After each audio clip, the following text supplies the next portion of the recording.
coming up this week on the Course of Life podcast. It's a vacation week podcast. We're enjoying some sun, but we have a lot to cover and to get to this week, including Bryson in a long drive competition and golf revelations that we need to go over. Some important things and lessons to take away for the golfers out there. Plus, everything we're tuned into outside of sports includes new cable shows and nuts. I don't know what that is, but nuts. It's coming soon. And this week's guests are Clay and Stephanie Cowart, a really cool YouTube channel called Life by the Bow that I found. We're going to take a vacation together. You take a vacation with us. We'll get real tropical with this week's guest. Plus, we always end with food. And all of it is brought to you by our friends at City Bonfires. I talk about them every week because they're the real deal. It's that time of year when you'd love to have a portable, reusable bonfire that you could take anywhere with you, and that's exactly what City Bonfires offers. Our promo code is COLFIRE to save 10% off any order on their website, citybonfires.com. It is a really, really cool way to add some flair to any event outdoors. You can enjoy the beauty of nature under the fire. It's great. City Bonfire s'mores kits are available as well too. Check them out at citybonfires.com.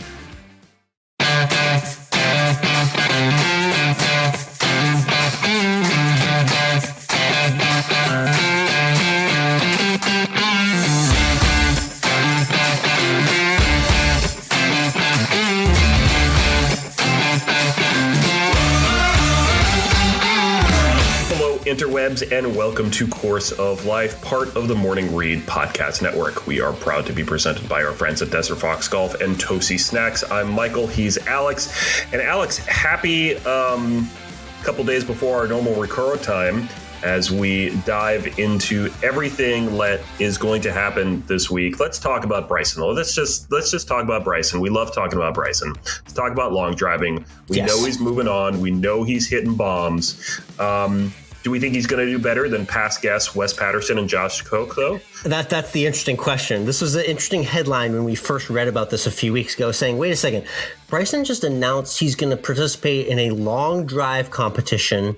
And, it starts like hours after the Ryder Cup ended. So that immediately sparked our interest. We've got a lot of connections in the long drive community, and we love those guys, a couple of our past guests as well that are in the field. So I was following this intently, and it's been a lot of fun to watch him out there. He genuinely does seem like he's having a good time, which is what I wanted to see. I wanted to see him in entertainment mode and not being too super serious about the whole thing. But it seems like the community's kind of welcomed him with open arms, and he's hitting bombs. So that's what everyone loves. I mean, if you're going to hit it over 400 yards in a long drive competition, I think they're going to welcome you. Plus, they probably haven't had someone with this guy's name attraction in quite a while, if ever. I mean, outside of the guys we talk about in long drive and hearing about who they talk about, it's not something I think the casual golfer really pays attention to.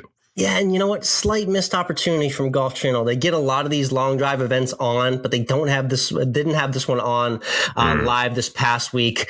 So there was a little bit of a missed opportunity there, but the stream on YouTube was lit. There was a record attendance of people watching. So yeah, he's bringing a lot of attention to long drive with the way he's hitting the ball. And the thing that we can all get behind is he does those extremely loud, like grunt yell noises when he was hitting his bombs in competition last week. I appreciate that. I actually think he should bring a little bit of that to PGA Tour and start grunting out these 400-yard drives. That'll really drive everyone that he's playing with absolutely wild. I love it.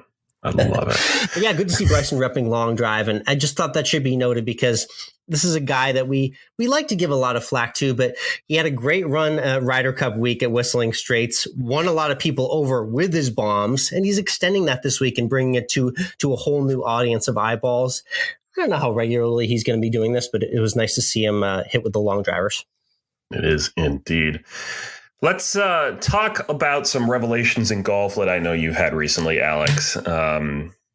I think you're evolving as a player and you're determining what is best for you. And I want you to share with everyone some of these revelations you've had. Yeah, we're vacation week and we're an evergreen episode right now. So I wanted to have a general golf conversation with you, Micah, and chop it up because we don't do that as often as we should about how our games are doing. And I had a couple things come to fruition this past week when I played with my buddy Anthony. The first one was I noticed, Mike, I've only played 2 sub 80 rounds this entire year in 2021. And both times I unfortunately was not having the luxury of riding the golf cart. I love riding the golf cart just like you do, and just like everyone else out there does. It's obviously the quickest, easiest way to get around the course. But I did both of those sub 80 rounds, Mike, with a push cart, actually walking the course, kind of getting a feel for the ground. What are your thoughts on a push cart? Because this is something I used to always reject when I was a kid. I used to laugh at the older adults that had push carts going around the course. But now, as I head into my 30s, Mike, it's becoming more and more of a reality that I might be getting one of these things. Well, I think a push cart is a great way to allow you to really enjoy the course, slow down a little bit through the course of your round as well. And it keeps you loose because you're not sitting down and getting up. You're standing and walking around the whole time, and you're having to pull something with you. So I had a push cart when I was in high school and college. And even after that, I'm thinking about investing. Honestly, I think I will say the one thing I will say: when it's 110 outside, you're still going to be using a cart. You're not using a push cart. You're using a motorized cart. Is a seasonal thing. You're right. There's the moments for it, and there's the right and wrong courses for it too. There are courses that I already know of off the top of my head that are extremely hilly and undulated. You just don't want to do it there. That's just extra taxation on your leg muscles that you don't need. But if you're playing a nice town, city, flat, muni course on fairly flat terrain, I say absolutely go for it. I'm looking into push carts now.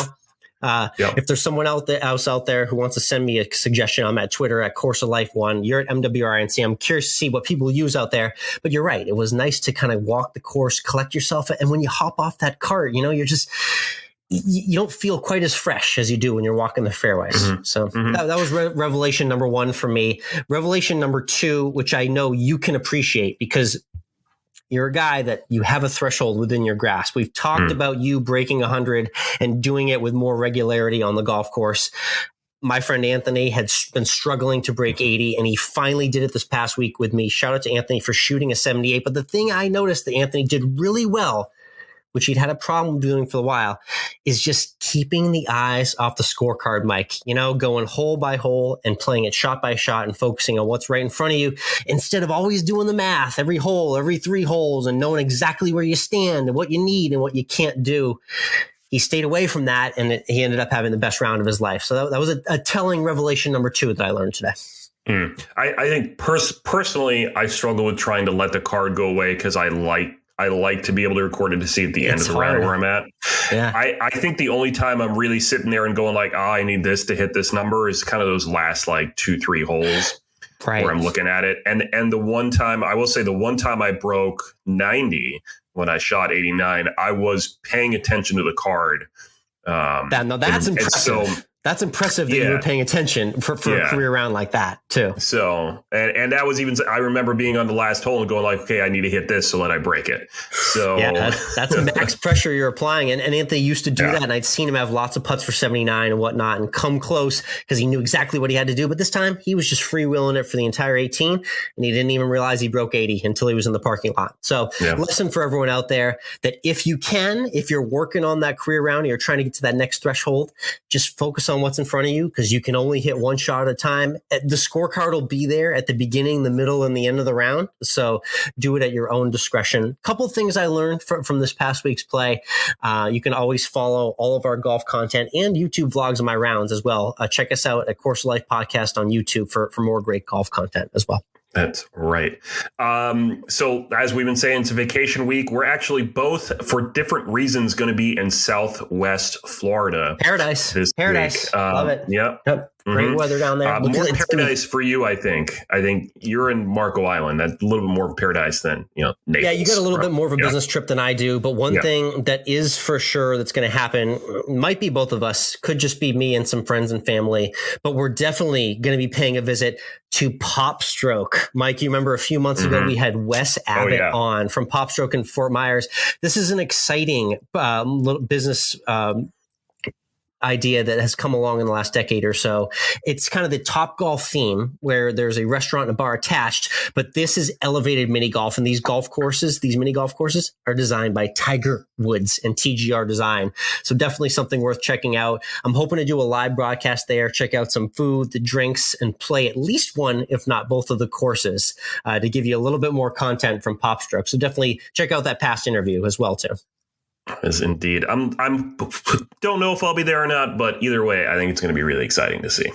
I'm curious because, all the mini golf courses we're used to playing, Mike, they're pretty flat terrain. There's some undulation at parts around the hole. These golf courses at Pop Stroke, they lay out just like a regulation golf course. So there is slope and undulation from every tee box all the way to the hole. So it's interesting. You really have to kind of route your shots. And I'm interested to see what that experience is like. So for everyone in Florida, definitely check out Pop Stroke if you haven't already. Do we know what the green reading is on the stimp meter? Oh, yes. I'll have to do a measurement. Yeah. I'll break out the ruler and I'll roll some balls and I'll see what they're rolling at. My guess is, I don't know, maybe a 13, 14, could be Augusta National level greens, maybe even a little faster. It gets dicey out there. So we'll see. Let's take a peek at what they're doing over the weekend. We don't know who's going to win this weekend, but we're going to still guess who may win at the Shriners for Children Open in Vegas, where Morton Laird is defending. What do you think? Give me a long range pick here. Who we looking at? Okay, a couple of randos. I'm looking at new PGA Tour guys who are just popping on the scene, who've got cards as well too. Here's a random one. How about Sahith Theegala? This is a guy that's been on the Korn Ferry Tour for the last few seasons. He finally got through the Monday qualifying grind, and he got status on the PGA Tour. He had a decent finish in Napa a couple weeks back, so I'm gonna watch him. I'm watching him on my radar. I'm always looking for a couple guys that could splash really early into their PGA Tour career and residency. So there's a name to throw out. And yeah, you mentioned Martin Laird defended. If people remember from last year, he just had some insane moments where I think he chipped in a few crazy ways on Sunday to get this win. He hadn't won in several years on the PGA Tour. So it was a big time reunion win for Martin Laird. We'll see if he can run that back. But my full card will be Wednesday night at Course of Life 1 on Twitter. Your picks will be at MWRINC. And like I said, and I've said previous weeks, we both had four W's each for ourselves in 2021. So we can definitely keep it rolling here in the fall. Yeah. I gave you $20 last year and I haven't had to give you more money since. That's right. Yeah. That's always a good sign is when you don't have to keep giving the bookie money. That means you're doing pretty well. So shout out to us and our picks. Check them out on Twitter as always. All right. Let's switch over to Tuned In, where we share what we're tuning into outside of the world of sports. I got a documentary for you to watch. Are you ready? Yeah. All I know is it's nuts. That's it. That's all I got for you. I know one word. Tell me everything. The movie starts with an animated goat sex scene. Oh, wow. So we're getting right into the nitty gritty right off the bat there. Right into it. This uncomfortable moments from the beginning. Yeah, exactly. This is a mostly true story of Dr. John Romulus Brinkley. He's a snake oil salesman. For lack of a better term. Love a good snake oil. So love a good con artist. Yep. I'm always a fan of them. Yeah. This is a very hilarious documentary, mostly animated, and it came out in 2016. There are a lot of parallels to Donald Trump. So I'm just going to put that out there. So if you're easily triggered, you're going to see it. Oh, great. We love triggered. I love triggered people too. So there's a lot of things going on there. Okay. Starting with the opening scene, sex as well too. Shout out to the goats. Okay. Nuts. Definitely nuts indeed. I'll have to look out for that one. This week, I'm tuned into just the onslaught. It's that time of year. I know you forget since you're out of the cable world, but remember, this is that time in the fall when like all the shows return at the exact same time. Sure. It's prime rating season. One new one that is very intriguing on NBC is called Ordinary Joe. There's been a lot of promos for this in recent months, but basically it follows a guy named Joe who makes a pivotal life-changing decision right when he graduates school. And then what they do is they follow him on 3 parallel timelines based on where the decision goes. So one of them is, 10 years after graduation, he's a police officer doing what his dad did. There's another option where he's a music star and he's world famous and following his passion, but he can't have kids with his wife because she doesn't want to. And then there's a third where he's a nurse and he marries his college sweetheart and just does the normal everyday thing that lots of people do in the world. It's interesting because you kind of play 3 storylines out. It's a little confusing as they go back and forth, but I enjoy the initial subplots in Ordinary Joe on NBC. Very interesting. So there you go. You got everything you need for the next week. You can watch Ordinary Joe and you can watch Nuts. Good to go. Get nuts. Love it. Let's get to this week's guest, huh? Let's do it. As we've been saying, we're on vacation and we want to bring everyone with us on vacation. Yes. Because we're headed to, well, for me, more tropical weather, and you're actually headed to tropical weather. So Clear blue ocean, water will be there. We'll be on the Gulf side, but that's okay. But we wanted to talk with people who live in this kind of vacation world all the time. So that's where you were able to find the host of the YouTube channel Life by the Bow. Yeah, Life on the Keys in absolute luxury. I mean, these guys are also in Hurricane Central. We talked about that too. But they have an awesome YouTube channel that I just kind of randomly stumbled upon. Shout out to just the YouTube algorithm for bringing really cool content my way. And I found Clay and Stephanie. It's Life by the Bow. All about boating, fishing, their life on the Keys, and just the most unbelievable drone shots you've seen on YouTube in a long time. These guys really put a lot of effort into their content, and it was just a joy talking with them about everything they do and everything they create.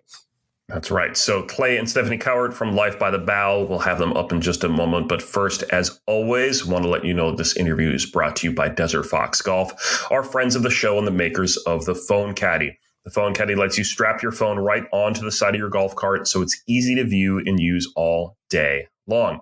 No more fumbling around the dark spaces of your cart, dropping your phone on the seat, or even worse, onto the grass as you drive away.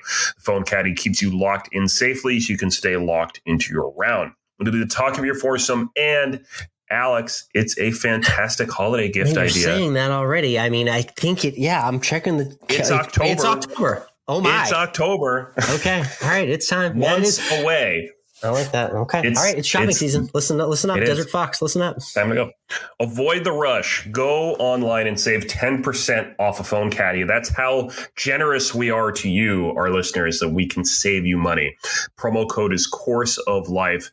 You can get a Phone Caddy in any number of colors. You can get one from their patriotic line for the police officer, veteran, or firefighter in your life, and show them how much you care for them.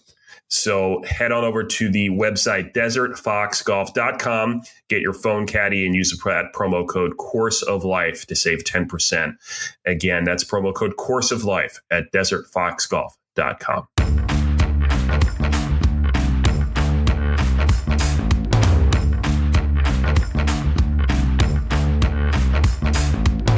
Next up on the Course of Life, we have some awesome content creators that I am so glad I found, and I'm glad to have them here on the podcast to introduce you to them. The creators of the Life by the Bow YouTube channel and also Avail Gear. They're living an awesome life on the Florida Keys, a place I love as well. It's Clay and Stephanie Cowart joining us here on the Course of Life. How are we doing today? Doing great. Good. Pleasure to be here. Awesome. It's a pleasure to meet you guys too. I feel like I know you already from watching as many videos as I've seen on your YouTube channel, but let's get to the beginning for you guys, because I know your channel is all focused on not only your life in the Florida Keys, but boating and fishing. So I'm just curious for the both of you, what are your very first memories? I don't know how far back they go of you being on a boat out on the water. If you've been watching, you obviously know that I grew up here in the Keys. So honestly, I would say when I was like 5, I just have this like memory of me just jumping off the front of the boat at Rodriguez Key in Key Largo and just really enjoying myself with my family. And that's kind of where boating just came to life for us. Like on the weekends, we would just spend every weekend out on the boat. And that's pretty much where it all began. Yeah. For Nice. And Clay, are you from the Florida Keys as well too, or where are you from?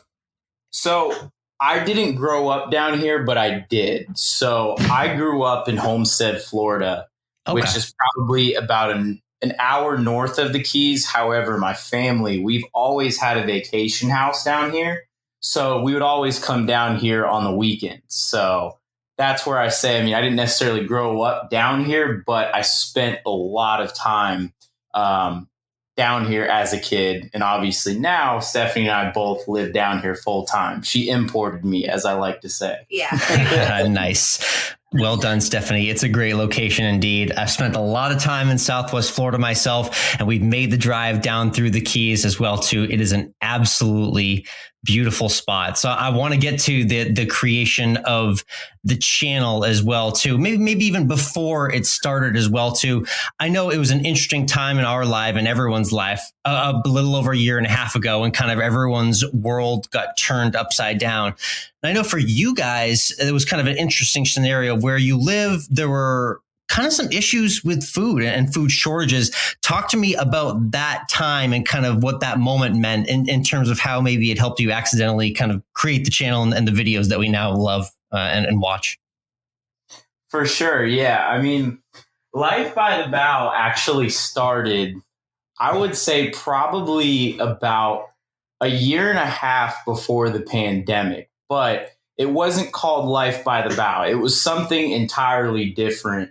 And it was probably my first go at trying to create a YouTube channel based on fishing and boating. However, I'd always been around boats my entire life, but fishing was something that I was okay at, but I was never that good to the point where I could go out on a weekly basis and produce new content that would be interesting. So kind of gave that up after like the first 2 or 3 videos I shot. And I just decided to focus on, my freelance videography, photography. And once the pandemic came around, basically as everyone knows, everything came to a complete halt, complete stop. Stephanie wasn't working. All my video photography jobs got canceled.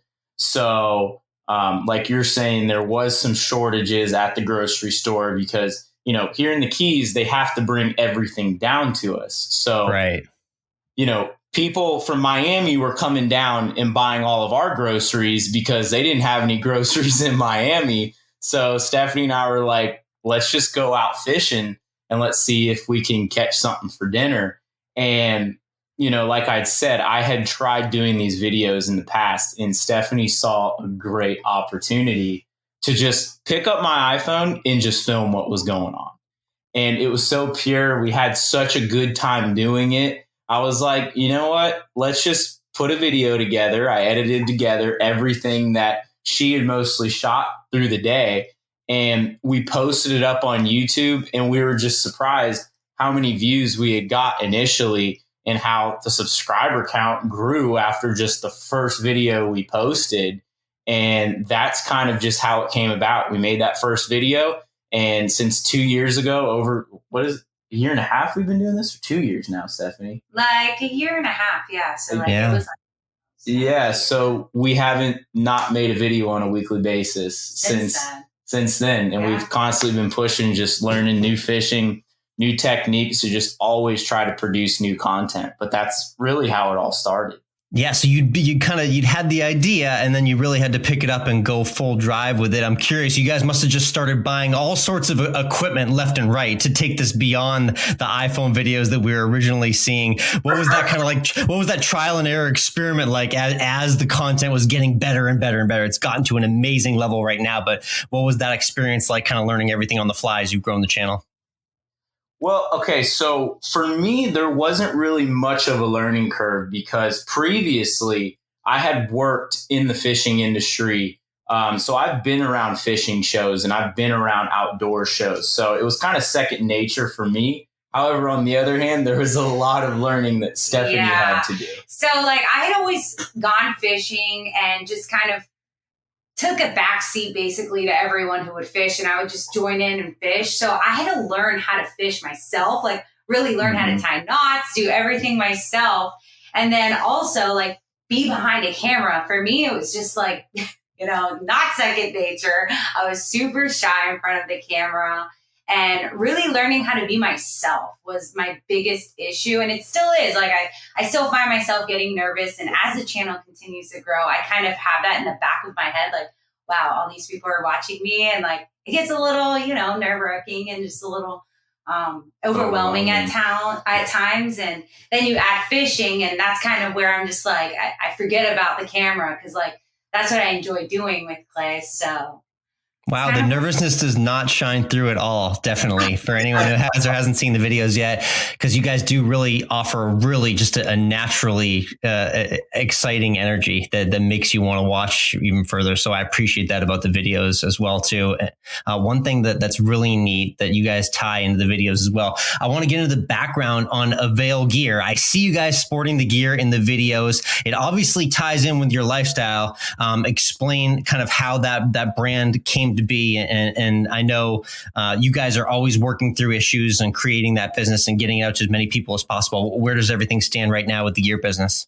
For sure. Yeah. So, previously I had been into e-commerce and I really enjoyed online sales. I love designing products. I love designing their packaging. And that's kind of what I did in tandem with videography and photography. So it finally got to the point where I was like, I want to try to make something that I'm passionate about. And long story short, I kind of just looked around my house. I looked in my garage. I looked in my tackle box. I'm like, what can I bring to the fishing industry? And I looked in my closet and I had all these fishing shirts. And I just kind of thought to myself, I don't know. I'll never forget it. Like, we were on vacation in Utah, Stephanie and I, with one of our close friends. And I just woke up one morning and I told Stephanie, I said, Stephanie, I'm going to make a fishing apparel brand. And she was like, okay, go ahead, do it. So I started Avail Gear, and basically we started out with just performance shirts, but I went all in. Like, I made sure that it just wasn't just your plain Jane fishing shirt. I made sure to have the best material. It had all the mesh built into all the different places. So that way, you weren't sweating. It had the moisture wicking material. So if you got fish blood on it, all you had to do was spray it off. I went all out. Nice. And so I put everything up on the internet and launched the site. And man, I made an announcement on Instagram. I made an announcement on Facebook, and automatically shirts were just flying out. And I'm like, oh my God, like, this is a dream. Like, this is the coolest thing in the world. And after about a week, once all my friends and my family bought, it just went silent. It was dead. I didn't get a single sale. And then I just kind of thought to myself, okay, well, what am I going to do now? I have all these shirts and I got to figure out something to do. So about 6 months went by and I was just so busy with just e-commerce, videography, photography, that I didn't really get to touch the brand. And then once we started Life by the Bow, then we started thinking to ourselves, well, let's start incorporating the clothing brand into the actual videos. And we did one video. We incorporated the brand. We put like availgear.com up on one of the videos. And then immediately, up on the video itself. And immediately we started getting sales. And so we continue to do it in the videos, and it's just grown and grown. And now it's growing so rapidly. And there's such a demand for the actual brand that we cannot get clothing faster than we can actually sell it. Like, we're constantly out of stock, and that's what we're struggling with right now. So we're trying to, up our supply chain, try to get clothing faster. So that way, we can actually match the demand for the product. Yeah, you're definitely not the only one who's going through those supply chain issues, but yeah, I feel for you on that. That's a good sign indeed that you're selling through things. And it's so cool to think that, kind of maybe you had plan A, you had plan B. Plan B worked great with Life by the Bow. And then all of a sudden plan A comes right back around into your life and you incorporate it into the videos. That's very neat how that all came together. And speaking of the videos, Stephanie, you can probably speak to this more, but talk to me about your camera guy. I've seen him reference as camera guy Anthony. He's come through with some really clutch shots before, but talk to me about who assists and the team that actually makes these videos happen along with the two of you. So really, so we have Anthony. We've had a few people come along, and really, it's just been a learning experience. Because sometimes what's really hard when you're working with freelance videographers is that have a busy schedule. So it's really hard to stick with one person. So we kind of have a few of them that we call every time we're doing a video, especially with Life by the Bow. We're so dependent on weather. So if the weather isn't good, we're not out there fishing because if you've been seeing, I get seasick. So we try to keep it like under 10 knots. Only the calm days. Yeah, only the calm days. It's hard though. Yeah. So we have really, I feel like the majority of the videos were filmed with Nick. Yeah, so Nick was actually the first person we ever brought on board. Yep. Saw him reference too. Cool. Yeah, Nick, and then Anthony's only filmed like 3. He's only done about two or three of the videos. Nick was the one that literally helped me build Life by the Bow. So Stephanie, before, she was actually a teacher at the time. And I was working on Life by the Bow basically by myself with Nick. But, you know, a lot of people, they look at the videos and they always want to sit. I'm just being brutally honest. Yeah. People always sit there and they're like, man, like you have, you know, a really good camera guy, or, you know, you have this really good editor. But what a lot of people don't realize is I am holding a camera just as much as I'm talking to it. Yeah. So I'm actually shooting the videos as we're actually putting them together. Like, as soon as I say a little something, I'll put the camera down, like I'll grab the camera from Stephanie and then I'll just start filming B-roll. Yeah. Like I'm filming, I'm fishing, and I'm talking all at the same time. Whereas we'll plug in Nick or we'll plug in Anthony and they basically help with the entire production. But I actually do majority of the production. It's a crazy thing. You have to actually be there to see how it all works. Which is why I think a lot of people are very kind of like intrigued based on how these videos get done. Yeah, it is. There is that pining for the behind the scenes. Like I want to know so much more, but it is interesting. It gives me a little bit of relief to know that you guys really are grinding to put these together, because the edit is absolutely flawless every time. One thing I wanted to touch on as well too. Talk to me about the drone shots in the clear water. I think that's like your MVP, to be honest. I love the start, finish, and middle of every video. Always has a great drone shot of the unbelievably clear glass water in the Florida Keys. What was it like? I know you've been in videography for a while, but talk to me about, you know, getting your drone, using it, and how you've gotten to be as good as you are with it. For sure. Yeah. So, I mean, like I had referenced back when I started with fishing shows, I worked specifically as a drone operator. So that was like my main job. So I've been flying drones like way before Life by the Bow, and it's what I do. Okay. Yeah, majority of the time. And basically, you know, when I first start, it's funny because after I got my first drone, the second day I had it, I crashed it in the water right out here in front of my house. So that was that. I thought I'd mention that. But basically, yeah, I mean, it's one of those things like you fly it over water for the first time and you're very nervous about it. But, you know, as time goes on, you just become very comfortable. And the drones that we fly are made by DJI. And the technology in these drones are just flawless. I mean, it like you don't touch the remote. They just hover over the water if you don't want it. Like they're super user friendly is basically what I'm trying to say. However, you know, it does get a little sketchy when you're flying really close to the boat and you're flying very low to the water. And that's where I feel like the money shots come in, because anybody can fly a drone nowadays because they're so user friendly. So the first thing that somebody does when they fly a drone, they want to send it all the way up to the sky and they want to get the highest shot possible. Right. Which is great. You know, those shots look great with the clear water, like you're saying, and stuff like that. However, you know, you got to start getting a little risky with it in order to get, you know, like I said, those money shots. Definitely. It shines through. Really impressive work, and all that videography experience truly paying off. Again, it's Life by the Bow, the channel on YouTube. Check out Avail Gear as well. Clay and Stephanie Cowart, they're on Instagram, social media. You can find them for sure. Let's talk about what we love to talk about in this podcast. We always end with food. That's the key to every episode. And I notice that you guys have a very similar theme. I love it when your videos end with a nice seafood meal, preferably something that you guys catch right on the boat. And I want to touch on a couple cool things that I saw from your videos. Feel free to chime in, either one of you, but I loved seeing the lobster catching. Explain to me what's going on there. It sounds like there's a very mini season for lobsters, and there's some sort of like legal limit on what you can take and how big the lobsters are. I thought it was a really cool piece of content that I hadn't known much about. I'm from New England, where lobsters are ubiquitous, but tell me how it works down in the Florida Keys.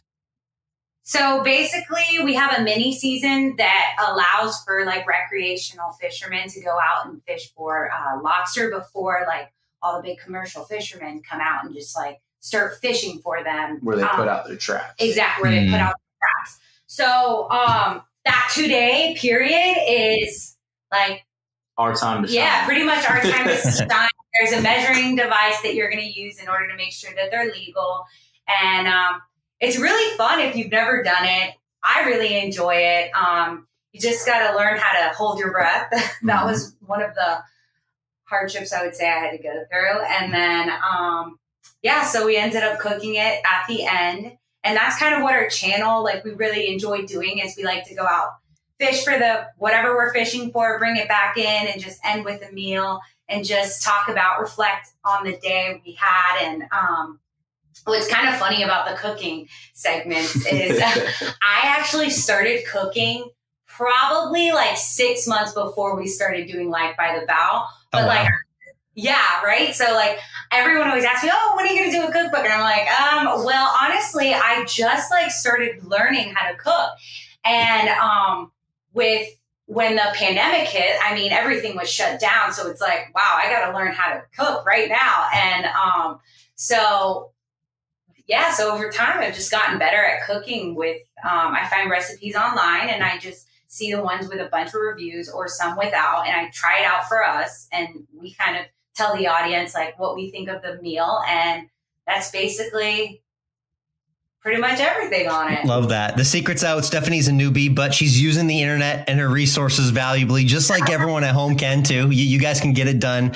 I mean, you did the fancy mise en place for the lobster bisque. You showed all the ingredients very nicely. It all looked very organized. So you fooled me for sure. But I want to touch on one other seafood that I saw too. I think this was Clay on the grill. Talk to me about you guys cut open just an absolutely mammoth swordfish and made some lovely steaks with marinades. Talk to me about your favorite fishes to grill and maybe what was going in that marinade for the swordfish, if you remember.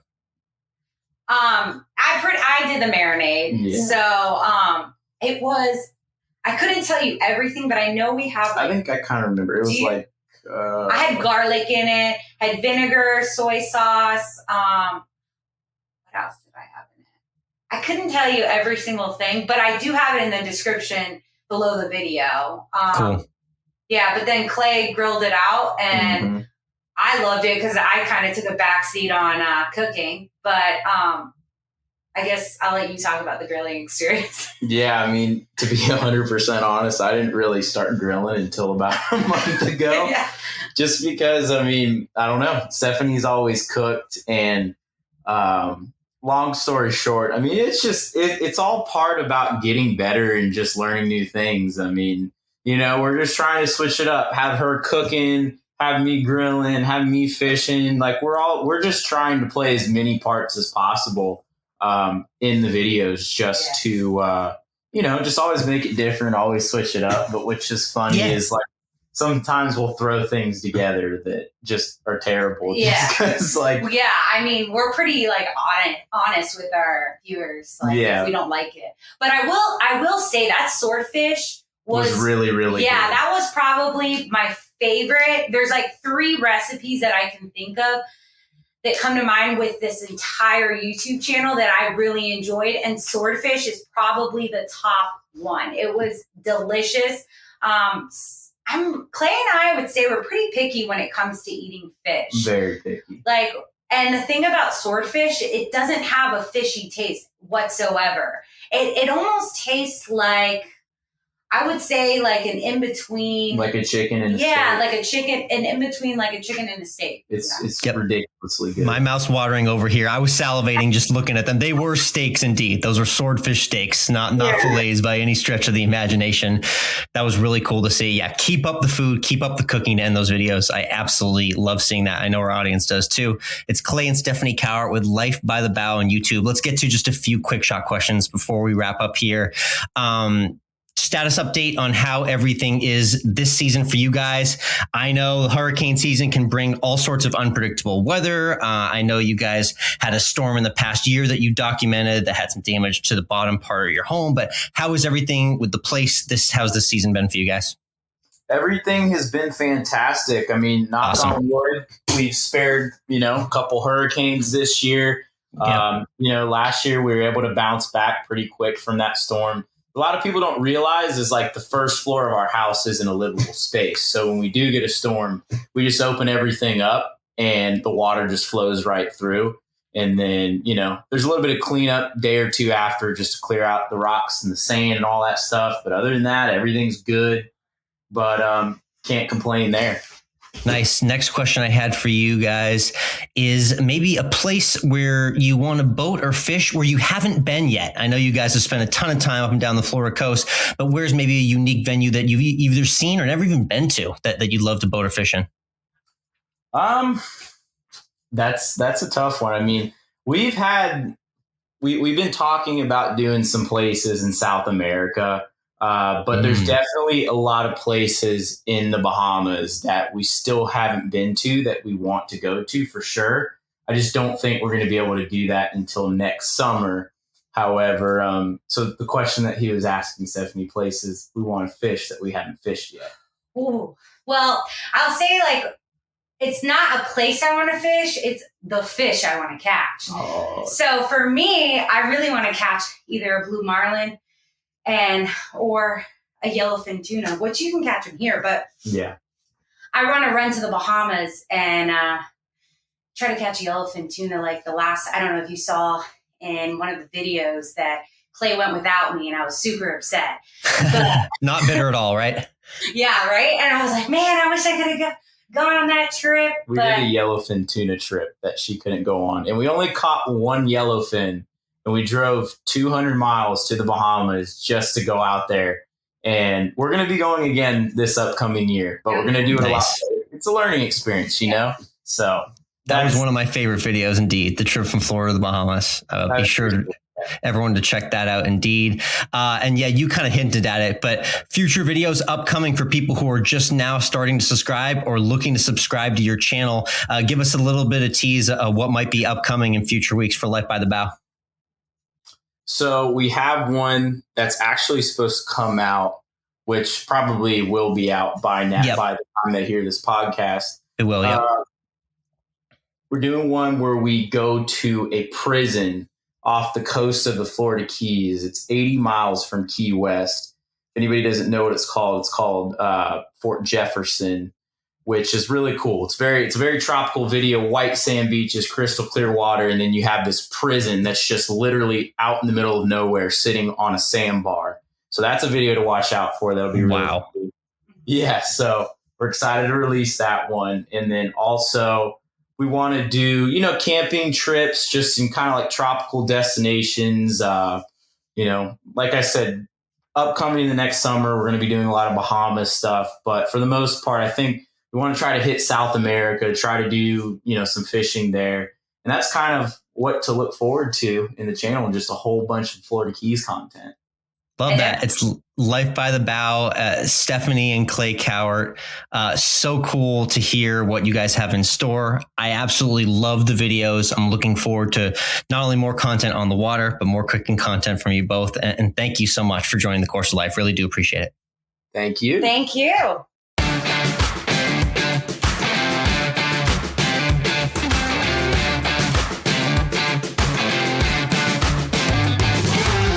And we're back. Great chat there with Clay and Stephanie. Their cinematography is pretty top notch. Yes, I knew you'd appreciate that. I was like, Mike, you need to see these drone shots of this clear blue water right now. It's amazing. Shout out to Clay and all of his experience.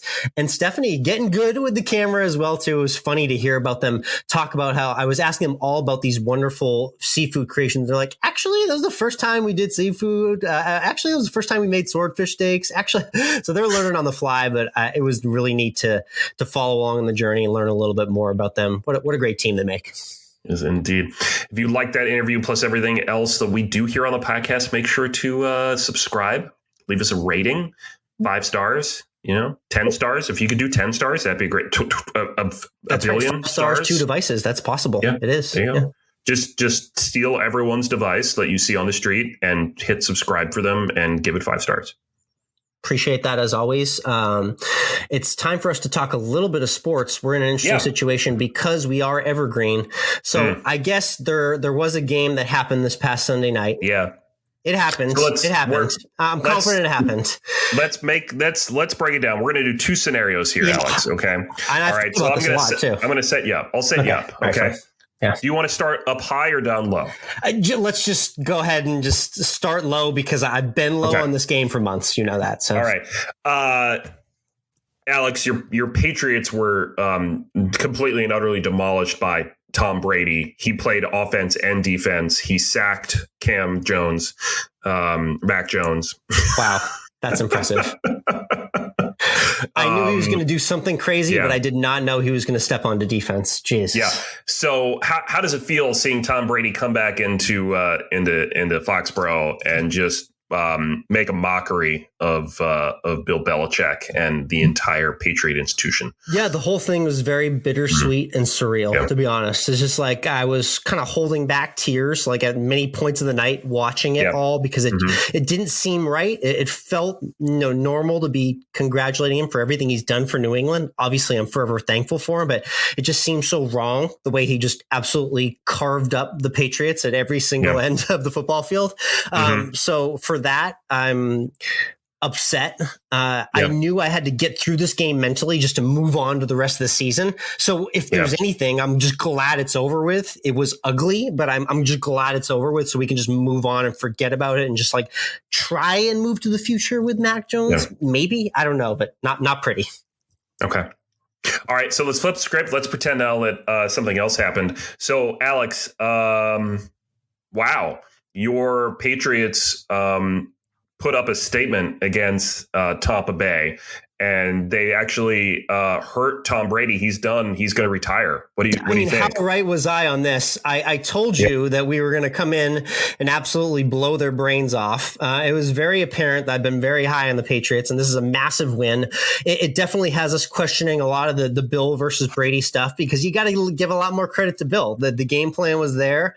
We kind of kept Brady at bay and did enough to win, and I'm excited for the future now. This is the best 2-2 feeling I've had in a long time. So there's a lot of hope for the future right now. And I can't believe that things actually went that way on Sunday. I did not see that scenario playing out at all, but here we are, and I'm glad. There you go. I'm sure that in reality, what will happen here is that the two teams will tie. Yes. I will really throw this episode for a confusing spin if we end in a 27-27 tie. But nonetheless, whatever happens with that game. The thing we will be paying attention to in the next couple weeks after this game happens, there is also going to be a controversial book coming out soon, which I know we're both going to be glued to. I've already seen some excerpts from it from Seth Wickersham from ESPN, and it's all about the Patriots, Belichick, Brady fallout, the entire dynasty in the final years. The excerpts that I'm seeing are showing, Mike, that there was a lot of strain in that three-way relationship between Tom Brady, Bill Belichick, and Bob Kraft.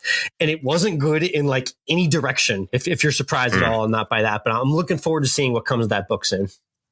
I'm sure one way or the other, it's going to end with a happy ending, if you know what I'm saying. Oh, well done right there.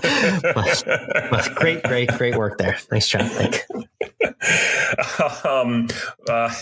Before we wrap this up with a nice little bow on it, baseball season is also coming to an end. Again, we won't know what actually happens, but I'm going to go ahead and call it right now.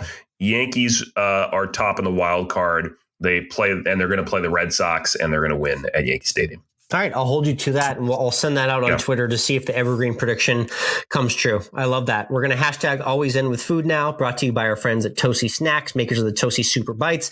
We love them. They've got a great variety of flavors. It's a great golf snack. It's a great snack for anywhere. It's healthy. COL20 is our code for 20% off, or just head to toasty.com/COL. Like I said, we've talked food before. It's the Always End with Food pod as well, too, which is our food podcast, which comes out once a month. Over there right now, this week, you're going to see a lot of tropics right now. It's going to be pina coladas on the beach and a lot of fried seafood from me on the Florida coast. So check out that food content. One of my favorite times of the year to really just indulge on all things seafood. So I'm looking forward to that. Yeah, I think I'm looking forward to crab dip on this feed. Conch fritters, always a fantastic South Florida treat. All of that.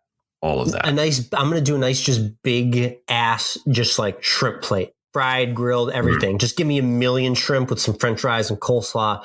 That always goes down well when you're in a tropical setting.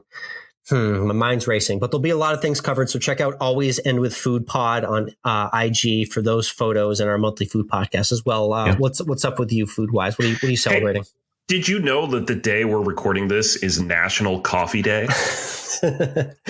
Oh, shocker. It's a food day. Wow. Amazing. There's a day on the calendar devoted to a specific food. Who would have known? And not only that, this is like coffee week because October 1st is International Coffee Day. Well, I mean, I've been playing up the pumpkin spice coffee a lot recently. I've made a couple Dunkin' trips. I've got the pumpkin spice K-Cup. So I've been big on coffee, even doing the iced lattes as well, too. So I'm definitely contributing to this movement right now. Yeah, just make sure you go buy more coffee because if it wasn't for us drinking coffee, there wouldn't be coffee days. Oh, yeah. Coffee makes the world go round indeed. That was hashtag Always End With Food. Thank you to everyone for tuning in. Enjoy your vacation week, wherever that takes you. Thanks for tuning into our vacation week, and we'll see you next week.